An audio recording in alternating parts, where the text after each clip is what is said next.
Good morning, evening, or afternoon, everybody. It's Kaghoe coming at you with another video. So today we are going to be covering the most controversial thing that Blizzard has probably done in a very long time and has escalated the illicit gold war that has been going on since honestly forever. But this is a massive step towards hopefully fixing it and allowing the economy to be a little bit more natural and normal. And I'll talk about all of this. But first, let's just go into what they decided. So we're switching over here. And so yesterday, 17 hours ago, they said this. Trading gold across classic WoW realms or factions or different versions of WoW is prohibited. So you cannot trade gold across classic realms, factions, or different versions of WoW. Such trades, particularly with those you do not know or trust, are often linked to gold-selling activities which contribute to realm economy issues, botting, and account compromises. Engaging in trades of this nature can result in account penalties up to and including full account closure. However, trades within the game systems such as cross-faction or cross-realm trades in modern WoW are allowed. So this is the classic WoW stuff. So like in modern WoW, you can just simply trade with the other faction if you are not on war mode and you're in a dungeon with them or something like that. So here in classic, you can no longer trade across anything other than your own faction on your own server. So this has tons and tons of things to go with it. So there is a blue thread talking about this. This seems very vague. Are we going to get banned for helping new guild members, new players, and friends by giving them gold? Are we going to get banned for selling items in raid group? Is this only for classic? Is retail affected? I mean, they said, like, did this guy even read the last line?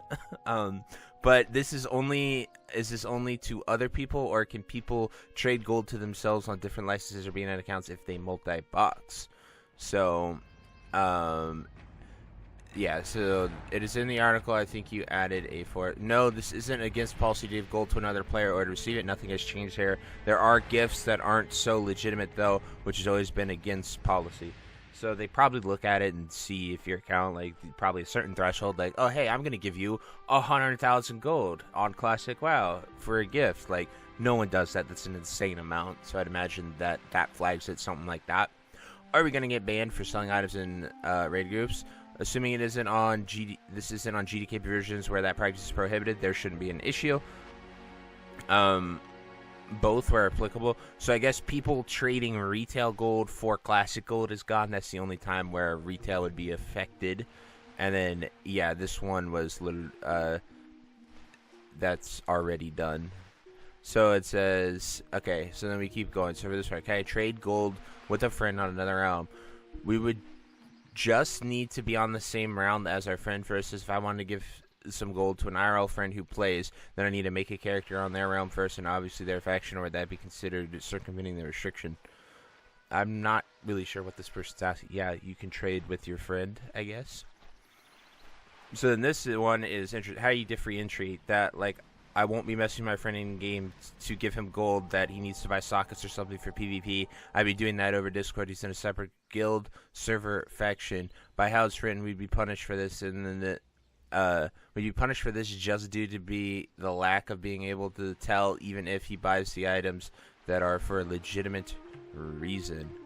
So I think the confusion resulting from the word trade, they're using trade to mean swap here, as in if I give you 5k on your tune on my server and you give me 5k on a tune on a different version of the game or a different server, that is what is not allowed any longer. Those types of trades were overwhelmingly dominated by gold sellers laundering money. War banks allow us to move gold to different servers all on our own. I'm not reading it as against the policy for me to give my friend 5k gold on a different server. I just use my war bank to move the gold trade to a friend. That's not a gold swap.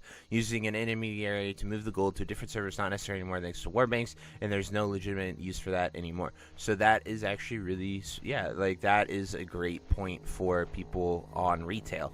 Retail is probably the least affected by this because it is just free open, where the biggest problem is the classic gold swapping. So this thread goes on forever. This would be a very long video, and I am just going to dive into the points that I want to make about this and share some of my thoughts and opinions. So I was for the GDKP ban. This might be a little controversial for people, but I was for it because I did GDKPs from the end of Nax in Classic from the end of 2020 into 2021. All the way until ICC. I had one tune that I did a GDKP on, and it essentially it was full BIS, so like after I would go, I would keep going with the same group, and I would eventually start buying gear when it was a little cheaper, but essentially that character funded all of my progress for the entire expansion of TBC and into Wrath of the Lich King. And then I also had one character in a main raiding group. So I had one GDKP character and one in a main raid, and I pretty much just got to raid log for the entirety of TBC and Wrath of the Lich King. Obviously, content creator, so I made videos about how to farm gold and stuff like that. But there gets a point where GDKP completely obliterates the economy, and then the answer is the WoW token. There's no way to do it any other way. GDKP is like, I like to use this as an example of incursions. They're like incursions. Incursions were so good in SOD Phase 3 that no one did anything else. The GDKPs aren't inherently bad. What is bad about them is that they are too good. There is no reason to do anything else, raid any other type of way than a GDKP if GDKPs are allowed, and everyone knows that, and everyone does that. It would be so hard to form a community, form a guild where people raid because they like each other instead of how much gold they can make and how they're parsing. If people are going to raid and get paid for it, they are going to choose that option 100% of the time. So GDKPs are too good, and that is why, along with the illicit affairs that occur with them, mainly money laundering with the gold sellers, things like that, all those bad things, they do happen all the time. I know someone who literally made a living off of GDKPs. He would sell gold. He would raid like 10 times a week on 10 different characters, doing GDKPs with every single one of them and just selling the gold, and that was his livelihood. That is how deep these go, and it is real. It does happen, and that's why Blizzard probably banned them, and I think it's been better for it. And if you want to get even deeper with it, this ban is another step forward towards making it great. And why is that the case? Well, when you take out gold swapping, so essentially what gold swapping allows you to do is if you were rich in any version of Classic WoW, specifically ones that still have GDKP, like the 2019 Classic that's all the way at the end of Kata going into Mists of Pandaria, you can go to every single fresh server, new server, any version of the game you want, and you can then just swap gold with people. People play multiple versions of Classic. It is a well-known fact right now. So people are just going to those places, buying, trading, selling gold, whatever they're doing, and they are making it a massive thing. So I'm going to go here and show you guys just exactly what I am talking about. So here is G2G, and here is buying gold on Night Slayer Horde. So look at this guy right here, Eternal Stock. This dude says that he has 1.2 million gold to sell. Do you guys really think this guy has that much on his account? I think classic gold count is 999,000. No, he doesn't. He has gold everywhere. It is the same guy right here, Eternal Stock. Then we are going to go over here to Crusader Strike Alliance. I picked these two because these are the most popular faction, and that I could go into MOP, and I'm sure I would find Eternal Stock here. It says he has 206,000 on SOD. And as you can see, like, this is where the bots and these illegal activities take over. It is $9 for 1,000 gold. All right, let's break this down, and then it's $1,500 for $9 here on SOD. So these are the prices. You know what the most efficient way to get gold is? It's to buy it.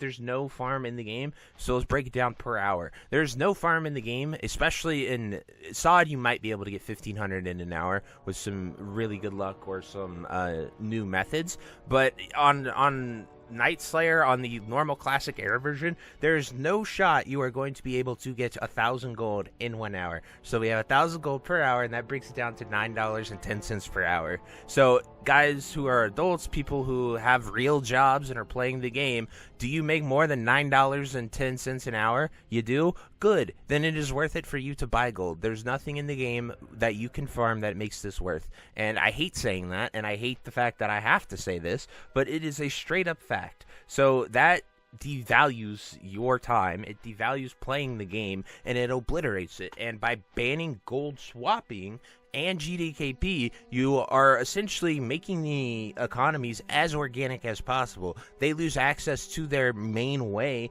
to swap all this gold so they can supply it. But at the end of the day, look, the problem is people buy gold. The only solution Blizzard can offer us, and I'm completely fine with it, is the WoW token. What I find is absolutely absurd is that people are against GDKP, you're probably against this ban, and then you will also be against the WoW token, which is insane to me because it is literally Blizzard allowing you to buy gold and do the very thing that you want to do. Like, if you want GDKP and you want that, then you should be 100% on board with the WoW token. And I just get so much hate when people, a lot of people always are like, GDKPs are good, blah, blah, blah. Yes, they are good. I participate in them myself. I know how good they are. I will do it if they ever allow it again as well, because I have infinite time and I can play as much World of Warcraft as I want. So obviously I'm going to do what gives me the most value for my time. But it is definitely overwhelmingly tied with illicit activities, gold buying, RTM, and I don't think there's any way to untether it.